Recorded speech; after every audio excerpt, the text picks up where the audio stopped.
જૂનાગઢ જિલ્લામાં ધોધમાર વરસાદ છે અને વંથલીનો ઓઝત વિયર ડેમ ઓવરફ્લો થયો છે। ઉપરવાસમાં ભારે વરસાદથી ડેમ ઓવરફ્લો થયો છે। વંથલી તાલુકાના 5 ગામોને એલર્ટ કરાયા છે અને 10,149 ક્યુસેક પાણીની આવક પણ થઈ છે। સોરઠ પંથનો જીવાદોરી સમાન ઓઝત ડેમ ઓવરફ્લો થયો છે। તો વંથલી તાલુકાના આખા ટીનમસ સહિતના 5 ગામોને સાવચેત કરવામાં આવ્યા છે। તો સતત પાણીની આવક થઈ રહી છે કારણ કે ઉપરવાસમાં ભારે વરસાદ ગઈકાલે પણ રાજ્યમાં સાંભેલાધાર વરસાદ વરસ્યો છે।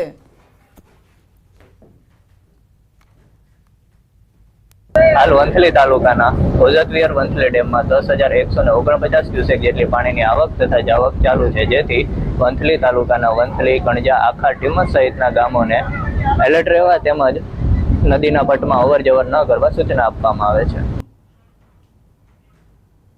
તો વંથલીનો ઓઝતવિયર ડેમ ઓવરફ્લો થયો છે અને 5 ગામો અત્યારે એલર્ટ પર છે કારણ કે જે રીતે પાણી છોડાઈ રહ્યું છે કાંઠા વિસ્તારના જે ગામો છે ત્યાં પાણી પહોંચી શકે છે, માટે કાંઠા વિસ્તારમાં આવતા 5 ગામોને એલર્ટ કરવામાં આવ્યા છે। જે રીતે વરસાદનું જોર છેલ્લા અઠવાડિયામાં પણ જોયું અને ગઈકાલે તો ભારે વરસાદ વરસ્યો હતો અને તેને જોતા વંથલીમાં 5 ગામો એલર્ટ પર છે। વંથલી તાલુકાના 5 ગામો કારણ કે અહીંયા ડેમમાં સતત પાણીની આવક થઈ રહી છે। જૂનાગઢ જિલ્લામાં પણ ધોધમાર વરસાદ અને હજુ પણ આ અઠવાડિયું ભારે વરસાદ રહેવાનો છે। તારીખ 5 બાદ તો એ પ્રકારની પણ આગાહી છે કે પૂર પણ આવી શકે છે। વધુ અપડેટ મેળવીશું સંવાદદાતા અતુલ પાસેથી। જી અતુલ, જૂનાગઢમાં વરસાદના કારણે અને ઉપરવાસમાં જે વરસાદ વરસ્યો છે જેના કારણે ડેમમાં પાણીની આવક, કેટલા ગામોને એલર્ટ, કયા કયા ગામ?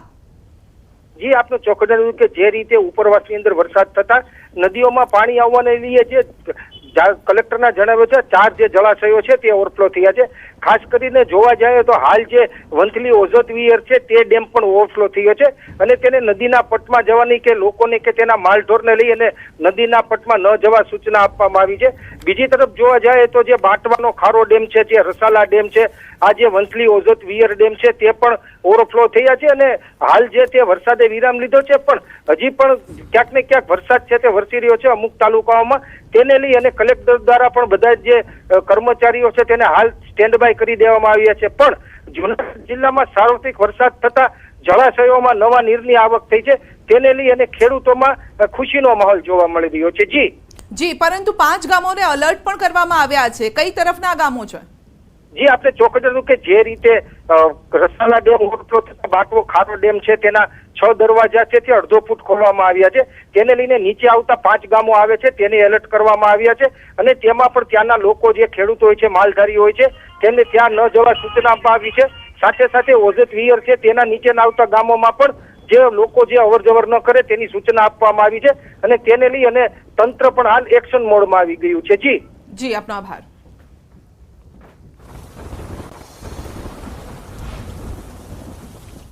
તો જૂનાગઢ જિલ્લામાં 4 ડેમ થયા છે ઓવરફ્લો। વંથલી ઓઝતવિયર ઓવરફ્લો થયો છે, આણંદપુર ઓઝતવિયર ઓવરફ્લો થયો છે, બાંટવા ખારો, કેરાડા, ઉબેણ વિયર ઓવરફ્લો થયો છે।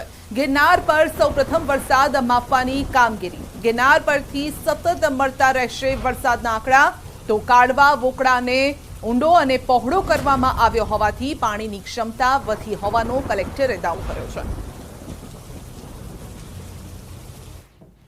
આ વરસાદની આ પરિસ્થિતિના લીધે જિલ્લામાં લગભગ 6 જેટલા જગ્યાએ અત્યારે ઓવરટોપિંગ થવાના લીધે રસ્તાઓ બંધ કરવામાં આવ્યા છે અને એ રસ્તાઓ ઉપરથી અવરજવર ન કરવા માટેના પણ અમે તમામ લોકોને એમાં સૂચના પણ આપેલી છે। જિલ્લામાં 17 જેટલા સિંચાઈના ડેમ છે, એમાંથી 3 જેટલા ડેમ છે એ અત્યારે ઓવરફ્લો છે, જેમાં ઓઝતવિયર આણંદપુર, વંથલીમાં શાપુર અને ઉબેડ આ ઓવરફ્લો થઈ રહ્યા છે। કલ્યાણપુરમાં પણ ધોધમાર વરસાદ છે। ધોધમાર વરસાદ પડતા રસ્તા પર નદી જેવી સ્થિતિ છે। ભાટિયા ગામમાં બજારોમાં ધસમસતા પૂર આવ્યા, રસ્તા પર પાણી ભરાતા વાહન ચાલકોને હાલાકી।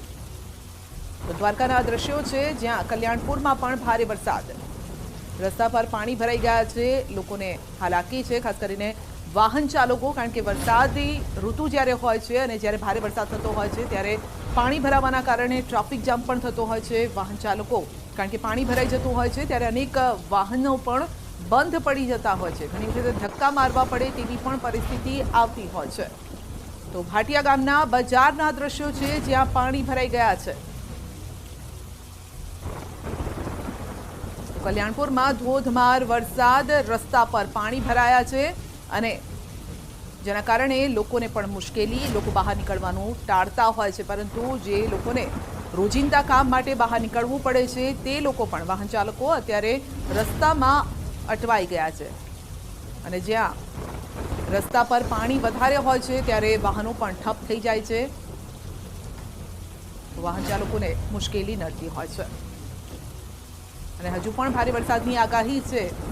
આ અઠવાડિયું ભારે વરસાદ થઈ શકે છે. 5 તારીખ બાદ તો સૌરાષ્ટ્રમાં પૂર જેવી પરિસ્થિતિનું નિર્માણ થાય તે પ્રકારની પણ આગાહીકારોએ કરી છે.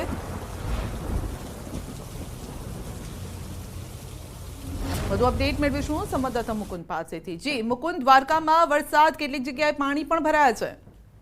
જી સંધ્યા, વાત કરવામાં આવે તો દેવભૂમિ દ્વારકા જિલ્લામાં ગત રાત્રિએ વરસાદ વરસ્યો હતો. ત્યારબાદ વહેલી સવારથી જ પણ મેઘરાજાએ તોફાની બેટિંગ શરૂ કરી હતી. વાત કરવામાં આવે તો કલ્યાણપુર તાલુકાના ગ્રામ્ય વિસ્તાર તેમજ ભાટિયા સહિતના વિસ્તારોમાં ધોધમાર વરસાદના કારણે રસ્તાઓ પર નદી જેવા દ્રશ્યો જોવા મળ્યા હતા. કલ્યાણપુર તાલુકાના ભાટિયા ગામે બજારોમાં ગોઠણસમાં પાણી ભરાઈ જતા વાહન ચાલકો તેમજ રાહદારીઓને પણ પારાવાર મુશ્કેલીનો સામનો કરવો પડ્યો હતો. ખંભાળિયાની વાત કરીએ તો ખંભાળિયામાં પણ ધોધમાર વરસાદના કારણે જનજીવન પણ અસ્તવ્યસ્ત બન્યું હતું. દ્વારકા જિલ્લાની વાત કરીએ તો દ્વારકા જિલ્લાના 3 તાલુકામાં અત્યાર સુધીમાં કલ્યાણપુરમાં 7 ઇંચ અને ખંભાળિયામાં પણ 7 ઇંચ જેટલો વરસાદ વરસતા ચારો તરફ ખેતરો પણ નદી જેવા જોવા મળ્યા હતા. ખંભાળિયાની બજારો, ભાટિયાની બજારોમાં પણ ભારે પાણી ફરી વળ્યા હતા. સંધ્યા, જી આપનો આભાર.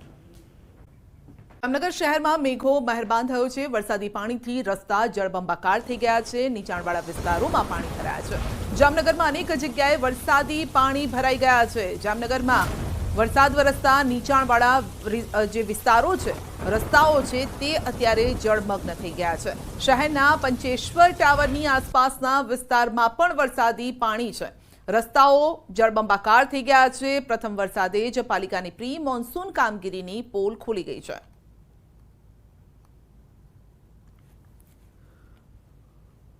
જામનગર શહેર જિલ્લામાં વરસાદની તોફાની બેટિંગ છે તે એકવાર શરૂ થઈ છે અને જામનગર શહેરમાં સૌ પ્રથમ સારો એવો વરસાદ વરસવાનો શરૂ થયો છે. પ્રથમ વરસાદ વરસતાની સાથે જ મહાનગરપાલિકાની પ્રી મોન્સૂન કામગીરીની પોલ છે તે ખુલી છે. જે પ્રકારના દ્રશ્ય આપ જોઈ રહ્યા છો, જામનગરના બેડીગેટ વિસ્તાર પાસે આ સ્વામિનારાયણ જે મંદિર આવેલું છે તેની ગલીમાં ગોઠણસમાં પાણી ભરાયા છે. બીજી બાજુ વાત કરવામાં આવે તો જામનગર શહેરના બેડીના નાકા તરફથી આવતો જે આ મુખ્ય રસ્તો છે, આ રસ્તાની આસપાસ પણ જોઈ શકાય છે વરસાદી પાણી છે તે અહીં આવી ચૂક્યા છે. જામનગર શહેરના અનેક એવા વિસ્તાર છે, નીચાણવાળા વિસ્તારમાં વરસાદી પાણીને લઈને હાલ જે પ્રકારે આપ જોઈ રહ્યા છો, દુકાનોના શટર સુધી પાણી પહોંચ્યા છે અને લોકોના જનજીવન ઉપર પણ અસર છે તે જોવા મળી રહી છે. જામનગર શહેરનો સૌ પ્રથમ સારો એવો વરસાદ કહી શકાય. બીજી બાજુ વાત કરવામાં આવે તો હાલ જે બેડી નાકા પાસે આવેલો જયશ્રી ટોકીઝ વિસ્તાર છે, આ વિસ્તારમાં પણ હાલ જે પ્રકારના દ્રશ્ય જોઈ રહ્યા છો, અહીં વરસાદની ભારે ઇનિંગ થતાં રસ્તા ઉપર પાણી ફરી વળેલા જોવા મળી રહ્યા છે ને લોકોના અવર જવર માટેના મુખ્ય રસ્તા ઉપર પણ હાલ વરસાદ છે તે વરસાદને લઈને હાલ ભારે મુશ્કેલીઓ લોકો વેઠી રહ્યા છે. જે પ્રકારના દ્રશ્ય આપ જોઈ રહ્યા છો, પાણીમાંથી ધસમસતા પૂરમાંથી ગાડીઓ પસાર કરી અને નીકળવું પડી રહ્યું છે, કારણ કે વહેલી સવારનો સમય છે ત્યારે 1 ઇંચ આસપાસનો વરસાદ છે. આ વરસાદમાં જ આ પ્રકારનું પાણી ભરાયું છે, જેને લઈને જામનગર શહેરમાં પ્રથમ વરસાદની આ ઇનિંગ છે એ ઇનિંગને લઈને ઠેર ઠેર પાણી ભરાવાના જે પ્રશ્નો છે તે પણ ક્યાંક ને ક્યાંક સામે આવી રહ્યા છે. કેમેરામેન મનસુખ રામોલિયાની સાથે કિંજલ કારસરિયા, ન્યૂઝ 18 ગુજરાતી, જામનગર.